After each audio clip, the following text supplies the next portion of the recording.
I rise today in strong support of H.R. 2401, the Transparency and Regulatory Analysis of Impacts on the Nation Act of 2011, otherwise known as the TRAIN Act.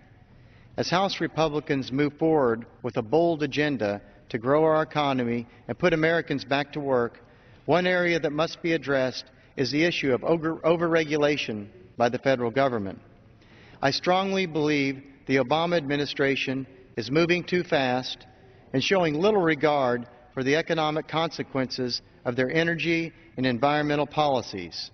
They are trying to regulate what they don't have the votes to legislate, and it is going to cost Americans jobs. With our nation suffering under a crushing weight of 9% unemployment, and the fact that the United States failed to create a single job in the month of August, the stakes could not be higher. The simple fact is that the businesses make decisions on where to invest based upon a number of factors, but regulatory certainty ranks at the top of the list.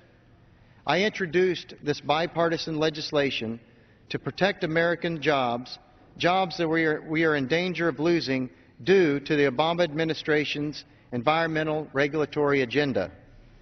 The TRAIN Act will force the EPA and other federal agencies to conduct an in-depth economic analysis of several of their rules and regulations so Congress and the American people can fully understand how the EPA's regulatory train wreck will impact our economy.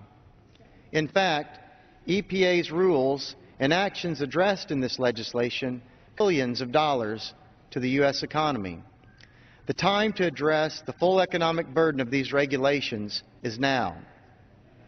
At its heart, the TRAIN Act simply asks questions that should be asked of any expensive regulation. What do these regulations mean for our ability to compete in the global marketplace? Will electricity prices climb, and by how much, as power producers are required to retrofit plants to meet new requirements? How would higher electricity prices and plant closures affect jobs in the U.S.? It's really astonishing that the EPA is not doing this already. It's just common sense, good government for American workers and businesses. Now, some of the opponents of this common sense legislation, including President Obama, say that this legislation is an assault on the Clean Air Act. Nothing could be further from the truth.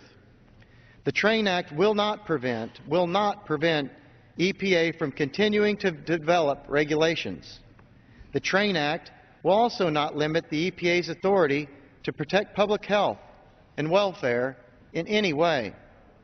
The fact is, EPA has never done an analysis on the cumulative impacts of these regulations on global competitiveness, energy and fuel prices, employment, or reliability of electricity supply, which is why we need this legislation. As we can see by EPA's actions on the utility sector alone, they are issuing multiple regulations on top of each other at an accelerated rate that makes it difficult for companies to invest and create jobs. I'm pleased that we include language to delay EPA's action on both the Utility Act and the Cross-State Air Pollution Rule until months after the TRAIN Act analysis is complete. The Utility Act rule alone has the potential to be EPA's most expensive rule impacting the U.S. economy, and when combined, these proposed rules could cost almost $18 billion to implement as a result. It is a net employment loss of 1,450,000 jobs by 2020. These rules are an example of EPA's regulatory train wreck in action. In addition, one of the actions in my bill that we study is the regional haze issue, which greatly impacts my state of Oklahoma, as this is yet another example of EPA's overreaching on the states with burdensome regulations without analyzing its impact on electric reliability or cost.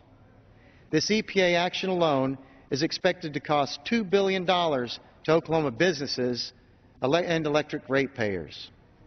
If there is one thing that can help our struggling economy, it is having access to stable and reliable sources of energy. In these tough economic times, I encourage my colleagues from both sides of the aisle to support this common sense measure, and I yield back the balance of my time. Gentleman's time has expired. Gentleman from California.